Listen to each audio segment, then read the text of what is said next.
চাণক্য শ্লোক ও নীতিকথা, মানবিক বিকাশ ও গুণাবলী। প্রথম পর্ব। শ্লোক ২৫। বরমেকো গুণীপুত্র নচ মূর্খ শতান্নপি একশ্চ চন্দ্রস্তম হস্তি নচ তারাহ সহস্রশ। বঙ্গানুবাদ। ১০০ মূর্খ পুত্র থেকে একটি গুণীপুত্র ভালো। চন্দ্র একাই অন্ধকার দূর করতে পারে, কিন্তু ১০০০ তারা সমবেতভাবে তা করতে পারে না। ব্যাখ্যামূলক আলোচনা। চাণক্য এখানে বহুজনের পরিবর্তে এককত্বের ওপর জোর দিয়েছেন। কারো যদি ১০০ সন্তান থাকে এবং সন্তানরা যদি গুণী বা বিদ্বান না হয়, তাহলে সেই সন্তানদের নিয়ে মা বাবা কি আনন্দ প্রকাশ করতে পারেন? তাদের মনে হীনমন্যতার জন্ম হয়।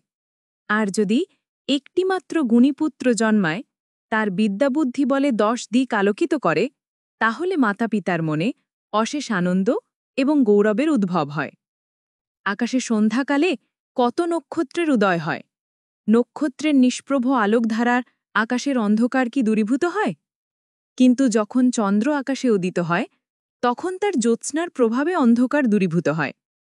তাহলে একটিমাত্র চন্দ্রের দ্বারা লক্ষ লক্ষ নক্ষত্রকেও পর্যন্ত উজ্জ্বল্যে পরাস্ত করা সম্ভব। একইভাবে একজন বিদ্বান গুণীপুত্র শত মূর্খ পুত্রের থেকেও শ্রেয়।